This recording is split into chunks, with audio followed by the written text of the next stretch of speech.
week's episode of Raising the Bar Live. I'm Allison DePauli and I host this show every week.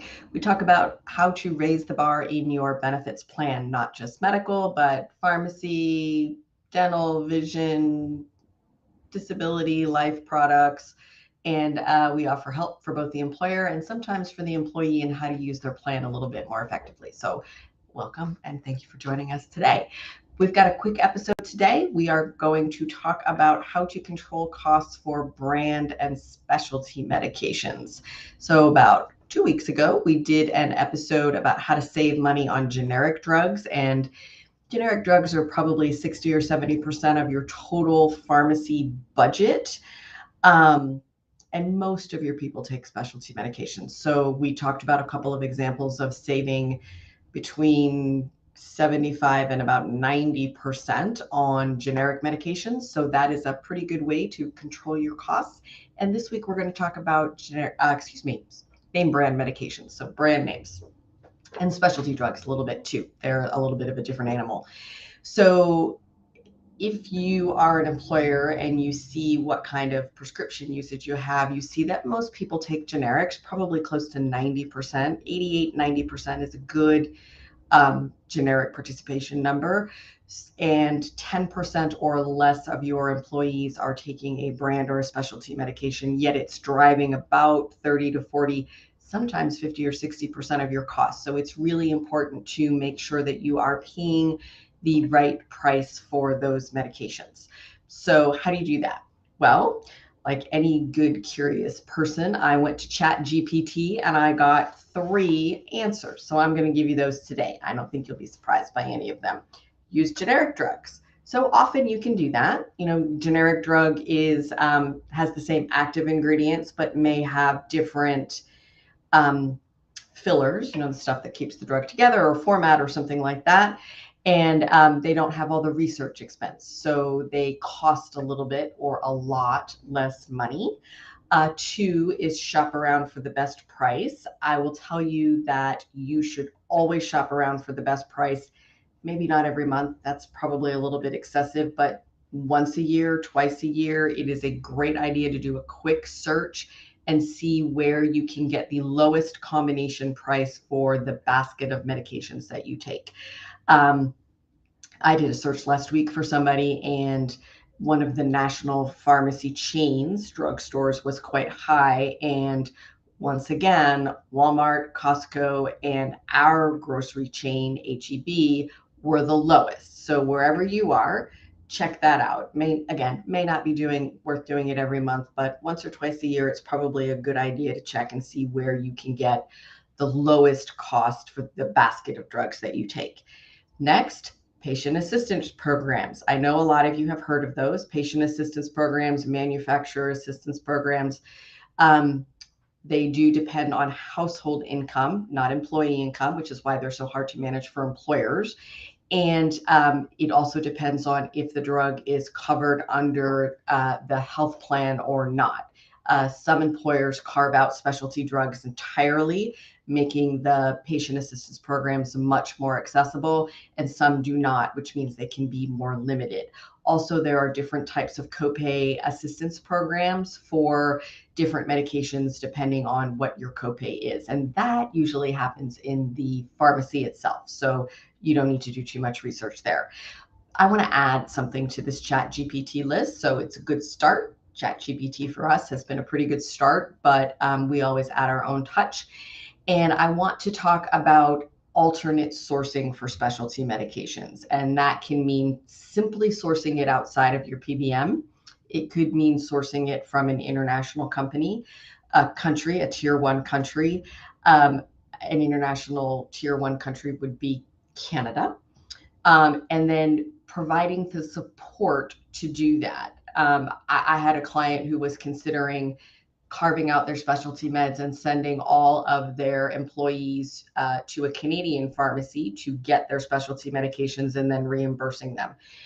I think the idea is really good. I think the execution is quite hard.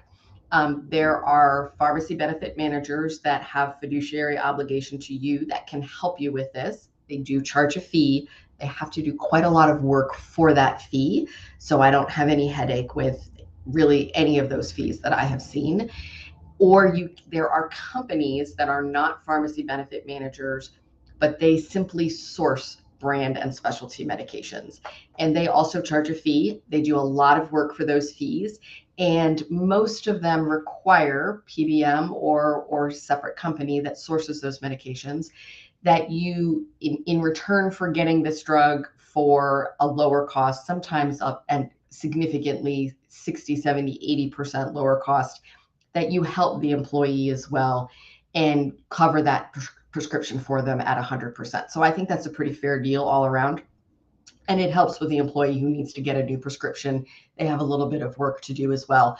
But we have seen really significant savings. We've seen pharmacy spends of $1.2 million or $1.3 million literally reduce by about $500,000. And in my world, $500,000 is still a lot of money. And I think for most employers it is. I suspect that as an employer, you have something else to do with that $500,000 than spend money where you don't need to, certainly for prescriptions where you can get the same medication for less cost. So that's a good strategy for brand name. And I want to talk about specialty drugs. Specialty drugs are a little bit different than brand name drugs. Specialty drugs are usually infused, not always, but usually infused. They're often the chemo drugs or for some fairly substantial diseases where you need an infusion, the drug needs to be infused. It may be a very limited population drug. You can also get those from your pharmacy benefit manager rather than having them run through your medical claims. And you can also alternate source a number of those drugs, not all of them, but a number of those drugs. And the reason that your insurance plan and your provider probably don't want you to do that is that there's a huge markup there. And that is one of the things that employers don't see. So you see what you pay, but you don't see the actual cost of the drug. And let me give you another example. I have a client that had a person that had cancer, and they were getting a chemo drug infused. The health plan was paying a bit over $4,400 a dose for that drug. We sourced it for $1,200 a dose. And, if it's one dose, okay, it's a few $1,000s. It was 19 doses. Okay, so it was a significant savings. It was at about $58,000, $60,000 by the time you do the math. In terms of getting that drug sourced. We also knew what the dosage was. When we checked the notes in the claim, there was a section on the claim form that said, dosage required, please see notes section. And we went to the notes section and there was no dosing information. So really, you have no idea what you paid for. And that is a really big problem with the Consolidated Appropriations Act and the CARES Act. That'll get you in some trouble. So controlling how you dispense specialty medications or source them, not dispense them, will help you with the CAA, which is a big problem for employers now. And it will get you what you really want, which is paying a fair price for healthcare and only the healthcare that your employees are consuming. So what I want you to take from the session today is you can control the cost of your brand name medications. This is one of the easiest things to control the cost with. Ask a few questions. Go back to the episode from a couple of weeks ago. I want you to ask the same questions. How are you building your formulary? Are you giving us all of our third-party revenue back? And do you warrant that?